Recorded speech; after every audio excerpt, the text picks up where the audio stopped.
Miguel Ángel Rodríguez Macay, ¿cómo está? Buenas tardes, muchas gracias por estar acá. Buenas tardes y muchas gracias por la invitación a ustedes. Bien, su primera lectura del fallo y de las reacciones posteriores que se han dado. Bueno, que hemos expectado durante el día de hoy la lectura de un fallo de la Corte Internacional de Justicia impecable del puro derecho internacional. Porque el statu quo que teníamos hasta antes de la lectura era aquel por el cual el Perú no podía disponer de un espacio del mar que arbitrariamente Chile mantenía, y que ahora con la resolución de la Corte el Perú ha ganado una soberanía marítima. Por tanto, ese statu quo ya no existe, se ha movilizado, y en consecuencia la Corte, al aplicar una mixtura interpretativa de la Declaración de Santiago y del Convenio sobre Especial sobre Zona Fronteriza Marítima de 1954, que concedía, a la luz de lo que hacían los pescadores de uno y otro lado de la frontera, estos vaivenes de actividades de pesca, la Corte ha hecho prevalecer la tesis del paralelo, pero enseguida ha trazado, después de la milla 80, una línea de equidistancia. Esto es lo que se llama en el derecho internacional el principio de equidad, porque están recogidas las dos aspiraciones, que no es salomónico, sino que a partir de lo que dicen los instrumentos del año 52 y el año 54. Entonces, el Perú además ha obtenido que el triángulo externo, sobre el cual siempre ha sido peruano, pero el título que tenía el Perú, hoy reconocido por la Corte, le concede al Perú la tranquilidad de saber que en esa área ya no puede haber embarcaciones, si acaso en algún momento entraron, como que así han sido chilenas, embarcaciones piratas, etcétera, porque ya no es alta mar, ese mar, ese espacio es parte del dominio marítimo, y la Corte ha dicho que ni siquiera se ha pronunciado sobre ese espacio, porque ha prevalecido el principio tierra domina el mar, por el cual ese espacio siempre ha estado dentro del dominio marítimo peruano. Entonces hemos tenido un fallo, a mi juicio, pues un fallo que recoge la aspiración peruana formulada el 16 de enero del 2008. Estaban hablando tanto los senadores como los diputados chilenos de que ya se ponía punto final a el tema de disputa entre el Perú y Chile, y viene para Chile una nueva etapa, que es la demanda presentada por Bolivia ante la Corte Internacional de Justicia. ¿Eso beneficia o no a Bolivia el fallo dado a conocer? Bueno, Paola, tu pregunta es interesante y nos permite decir lo siguiente. El problema entre Bolivia y Chile es un problema exógeno al asunto entre Perú y Chile. La mediterraneidad boliviana, que parte desde el Tratado de 1904 con una promesa, según Bolivia, incumplida por Chile, ha llevado a Bolivia a demandar a Chile en la Corte para que sea la Corte, según Bolivia, la que obliga a Chile a sentarse a negociar un tratado o un acuerdo para una salida soberana al mar. De manera que eso es una cosa distinta. Lo nuestro con Chile es un asunto puramente de controversia marítima, y la Corte ha sido absolutamente ultra petita para decirle a Perú y a Chile que se ha pronunciado sobre la naturaleza controversial formulada por el Perú en su demanda. Creo que esto es extraordinario. Ahora, hemos escuchado desde que se leyó la lectura a este momento del día, hemos escuchado algunas declaraciones en Chile sobre el término territorialidad, triángulo terrestre. Yo quiero decir en esto, mírenme, la Corte ha sido absolutamente enfática en decir que no se discute el triángulo terrestre, porque ese es un asunto que está sellado en el Tratado de Lima de 1929, del 3 de junio. Lo que ha dicho la Corte es que desde el hito número 1 se proyecta un paralelo que va hasta la orilla del mar, en la baja mar. No ha dicho nunca que el límite marítimo comienza en el hito número 1, porque si dijera eso, que no lo ha dicho, estaría involucrado en un asunto terrestre. No existe ningún límite marítimo que comience tierra adentro. Lo que ha dicho la Corte es que en la proyección de ese paralelo que comienza el hito número 1 es a partir de la bajamar, como dice Tulio Cobasi, el padre del derecho internacional de la delimitación marítima, desde donde debe proyectarse esa delimitación por el paralelo hasta la milla 80. ¿Pero se da una costa seca o no? Porque estaba yo viendo acá un sí. que nos dio. Entonces esto sería territorio peruano, ¿no? Es terrestre, o sea, hasta acá, pero esto sería mar chilena. Así es. Fíjate, hay una costa seca, esto hay que decirlo a Tacna, pero hay que decirlo con la tranquilidad y la ponderación que corresponde. La costa seca, definida por la Corte, que en un ejercicio que yo he estado presentando estos últimos días, llegaba a la milla 12 a partir de un acto interpretativo del instrumento de 52-54, la Corte ha creído que es hasta la milla 80. ¿Por qué? Porque la Corte asume que Perú y Chile han tenido conductas preestablecidas, las famosas capturas de embarcaciones, ha referido el caso de Onassis y otras más, que grafican cómo existía esta conciencia de los dos países de tener un espacio en el cual se producían estos vaivenes de carácter pesquero. No había conciencia de delimitaciones marítimas, y entonces la Corte recoge una suerte de actos propios de una conducta preestablecida, embarcaciones que fueron detenidas y nosotros hemos venido pagando, ¿no es cierto? Entonces la Corte asumió hasta la milla 80. ¿Por qué no hasta la 200? Porque la Corte también asume que en ese momento, Paola, David, se estaba construyendo el nuevo derecho del mar, y al construirse el derecho del mar no había conciencia de una delimitación o de una proyección hasta la milla 200. Son Perú, Chile y Ecuador quienes el 18 de agosto de 1952 formulan de manera revolucionaria la tesis de las 200 millas, pero todavía es en la Convención del Mar del 10 de diciembre de 1982 en que se plasma por todos los países del mundo la tesis de las 200 millas. Por tanto, de la 80 hacia adelante era una incertidumbre que la Corte lo ha resuelto a partir de la equidad con uno de las técnicas que ha hecho la Corte, fíjate, en los últimos casos que ha tenido, la tesis de la desproporcionalidad. ¿Qué significa esto? Que al existir un triángulo en el que el 100% está por un statu quo de facto, o estaba de facto a favor de Chile, la Corte asume que esta tesis de desproporcionalidad le debe entregar al Estado peruano una porción de esa área para que se pueda justificar jurídicamente otra vez el principio tierra domina el mar, que es lo que el Perú ha ganado con esta proyección hacia el sudoeste, que grafica claramente la naturaleza, la vocación de la Corte por los principios de equidad que gobierna el derecho internacional. Ok, entonces estamos regresando al punto que conversábamos con este Tudino respecto a que hay que haber una costa seca, pero él nos decía que él había entendido de la declaración del presidente Piñera que la frontera terrestre significaba este punto de acá. Que por lo menos él había entendido eso de las declaraciones del presidente Piñera, es decir, no el punto Concordia, sino el punto a partir del cual se inicia la delimitación de la frontera marítima. Y que el presidente Humala había dicho que se mantenía en términos de frontera terrestre el punto Concordia, independientemente de que acá comenzaba la frontera marítima. Entonces estamos hablando de que ahí hay una especie de tema por aclarar. Porque imagino que la Corte no lo ha dejado abierto, sino que falta... La Corte ha sido absolutamente clara.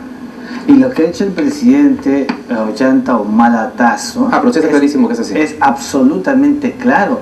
Porque te imaginas que la Corte cambie el punto final terrestre del Tratado de Lima de 1929, sería extraordinariamente una catástrofe en el derecho internacional.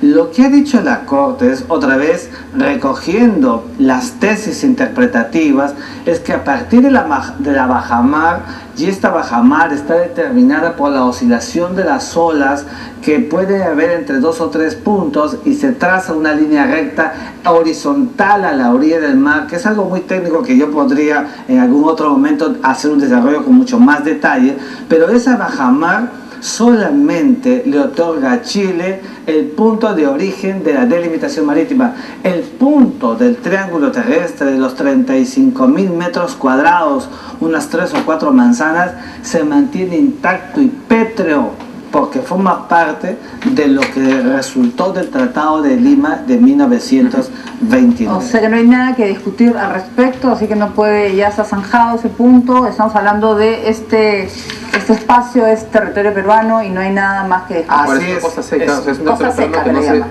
puede utilizar. Así es, Supuestamente. es importante que el Perú lo sepa. Este espacio donde hemos estado hasta hace pocos días, hemos ido a visitarlo y en el pasado también hemos ido para conocer en el terreno in situ, in loco, cómo se encuentra, continúa siendo un espacio peruano, pero también hay que decir a la gente y a la opinión pública para orientar lo siguiente. Lo que ha dicho hace un instante la presidenta Bachelet, que no hay traspaso territorial, lo que ha dicho el ministro del Interior de Chile, a mi juicio son errores conceptuales. Por eso que creo que tiene que venir la calma y la tranquilidad. La Corte no ha hecho una interpretación de algo que no ha sido invocado. Okay. El Perú solamente pidió la delimitación del triángulo de la disputa de 68.000 kilómetros cuadrados. Lo mejor hubiera sido la división de los dos espacios bajo una única línea media de equidistancia. La Corte ha dicho que no, que es primero una línea paralela hasta la 1080 y luego baja, ¿no es cierto?, una línea media. En consecuencia, eso más el triángulo externo que fueron pedidos por el Perú a la Corte han sido reconocidos y están plasmados ahora en el escenario de un fallo. Lo que viene es de puro derecho. Y entonces ahora hay soberanías absolutamente limitadas. Se acabó el periodo y la etapa en la que los pescadores eran detenidos y eran conducidos a puerto y obligados a pagar una multa porque la Corte ya fijó los límites marítimos entre los dos países. Y dije un poco lo que podría pasar si Chile llegaba a esta tesis formulada estas últimas horas, porque ya han metido el discurso territorial, campo territorial. O sea, fíjate, esto... Por no cumplir, digo por yo, no para, cumplir. para retrasar el tema ¿Para del qué lo cumplimiento, haría? ¿no? ¿Para cuál sería la razón? Claro. La única posibilidad que pueden hacer en Chile de crear este artificio es para decir lo siguiente: mientras no se arregle un asunto terrestre, yo no ejecuto en el mar nada. Claro, porque si no está definido Sí, el claro. punto Y de entonces partida. eso plasmaría otra posibilidad de la inejecutabilidad, que no es oposición y no es rebeldía al fallo, sino que encuentra cortapisas para buscar pretextos y no aplicar el fallo. Yo creo que tiene que haber serenidad en Chile, hacer un reconocimiento expreso de lo que acaba de decir la Corte y el sistema internacional contemporáneo, el del día de hoy, es imperativo con sus reglas jurídicas. Nadie puede salirse del sistema internacional, del derecho internacional. Ahora, considerando que el punto terrestre a partir del cual se comienza a establecer la frontera marítima, que sobre ese punto no hay discrepancia entre los dos países, la posibilidad de que Chile utilice esa discrepancia de frontera terrestre como argumento para no cumplir este fallo es muy baja, ¿no? Es baja, es efectivamente que sí, pero si quiere puede sembrarlo en una doctrina que puede ir creando, fíjate, por muchos años. Demorar, ¿no? Demorar. Chile, por muchos años Chile creó la tesis en la doctrina del famoso hito de la concordia, que no existe. Él se llama punto concordia y llamaron hito de la concordia.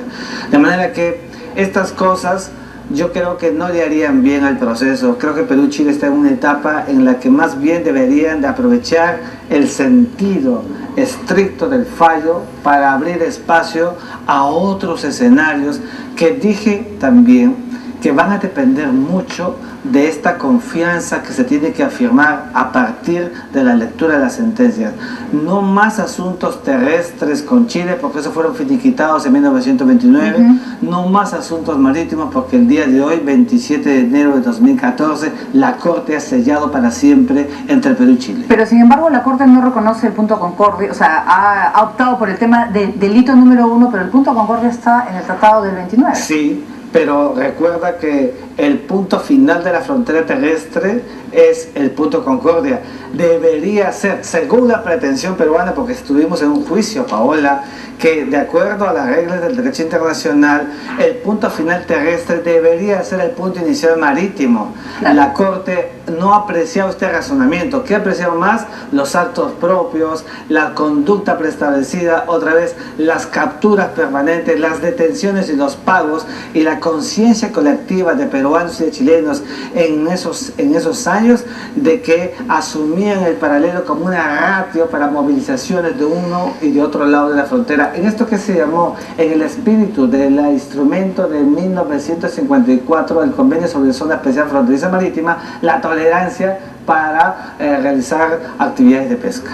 Ahora, la Corte, en el fallo de hoy, sí ha hecho mención a que no se va a pronunciar sobre el punto de frontera terrestre porque está definido en el Tratado del 29, o sea, lo ha dicho expresamente. No hay punto de discrepancia ahí. No hay punto de discrepancia y la Corte lo ha dicho porque el Tratado 29 es absolutamente expreso y material. La Corte no puede desdecir la naturaleza pétrea, perpetua, que tiene un tratado por la Convención de Viena de 1969, David.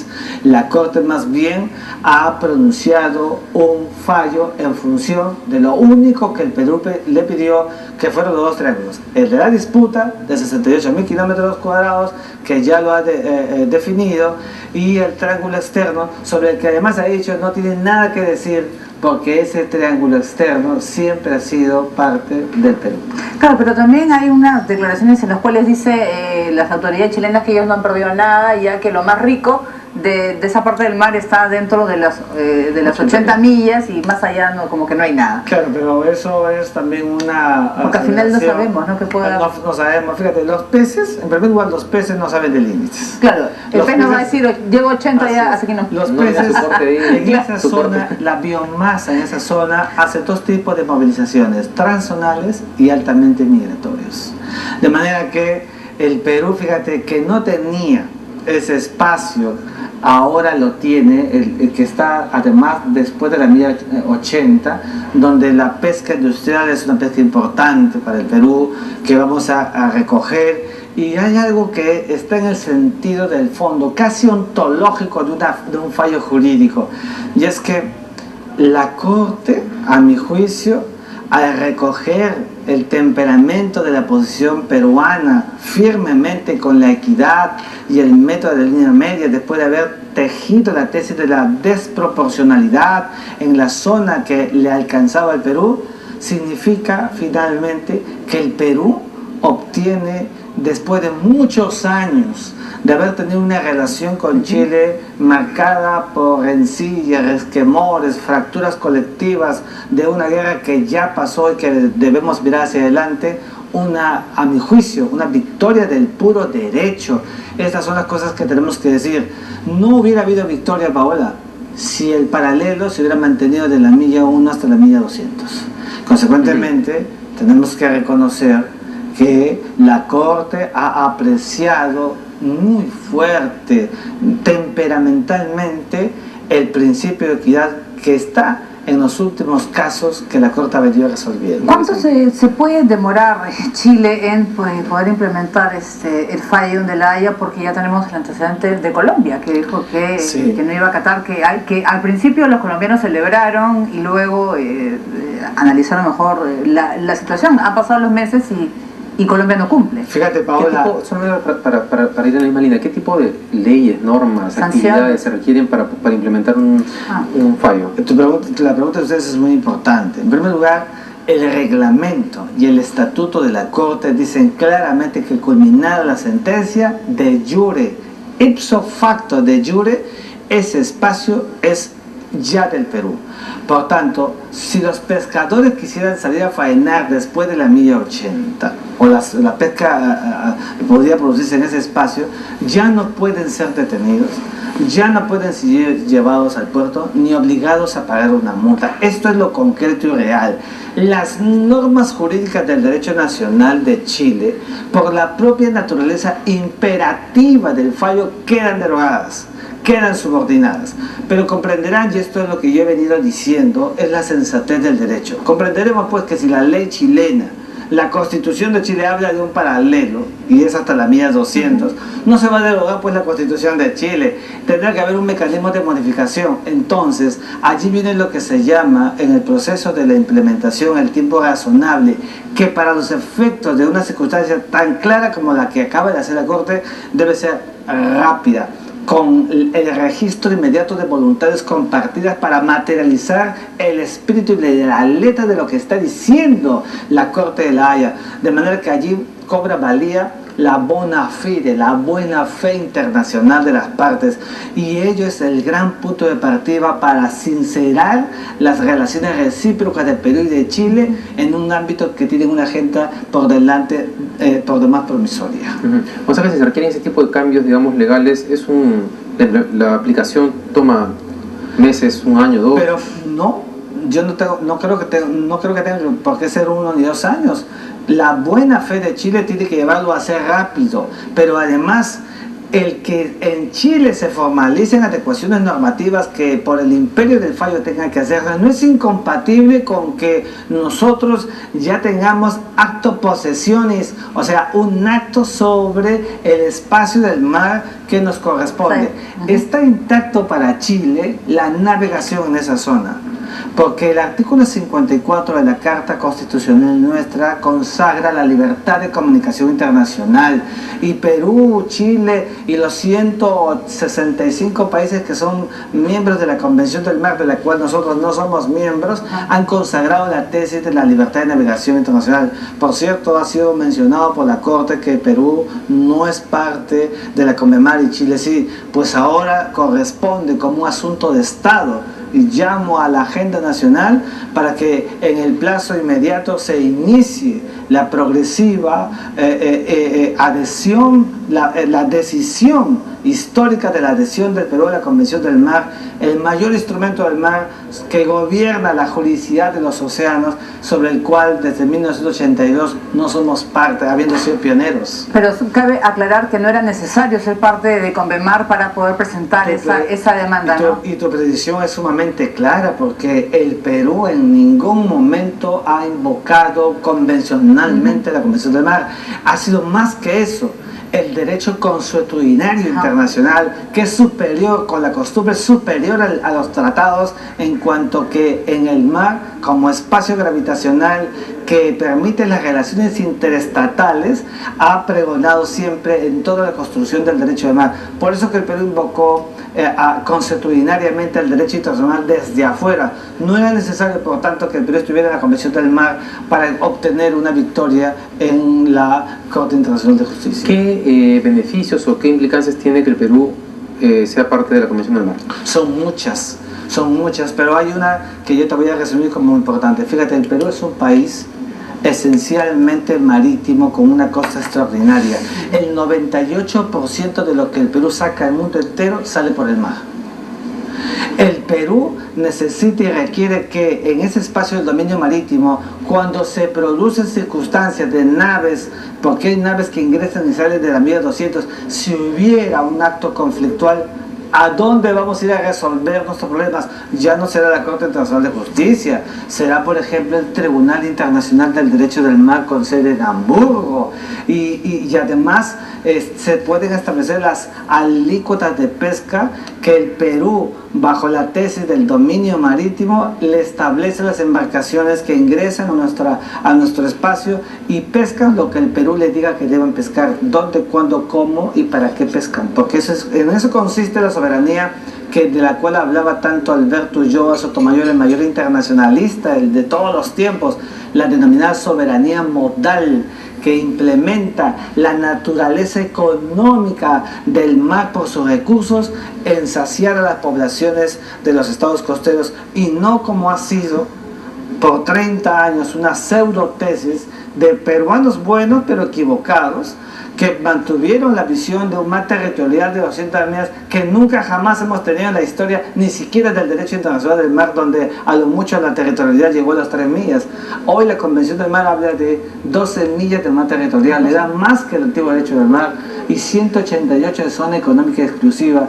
donde rinde homenaje al embajador Alfonso Arias Heredia, uno de los primeros promotores de la tercera conferencia y presidente de la delegación del Perú, y luego bácula a la tercera conferencia de las Naciones Unidas sobre el Derecho del Mar, donde se desarrolló, insisto, estas visiones pioneras de las instituciones de la Convención del Mar. Entonces, ¿por qué no hemos sido firmantes de la Convención del Mar? Esa es la pregunta que yo le hago con tantas ventajas. Fíjate, porque han habido, a mi juicio, visiones equivocadas y demagógicas. Por ejemplo, hay una que dice que como el tema de la Convención del Mar estaba en el capítulo del territorio, se asumía que era un mar territorial de 200 millas.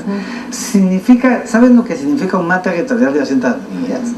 Que nadie puede ni siquiera navegar, que si algún estado quisiera hacerlo tendría que irse hasta la milla 200 para recién emprender la marcha en alta mar. Eso es un absurdo. El mar es un espacio vital de interconexión interestatal que todos los estados tienen que tener, y entonces se asumió también que el Estado estaba supeditado a otorgar beneficios de pesca a embarcaciones extranjeras. Falso de toda falsedad. El artículo 61 dice claramente que es el propio Estado el que establece las reglas para la dinámica de pesca. Y hay una ulterior relación de argumentos, pero que el Perú hasta el día de hoy no se ha podido lograr este asunto por falta de una decisión, y esta falta de decisión se ha debido también a la polarización que hemos tenido de un tema que es absolutamente técnico a un asunto polarizado puramente político. Bien. Muchas gracias por estar con nosotros. No, por favor, muchas gracias a usted.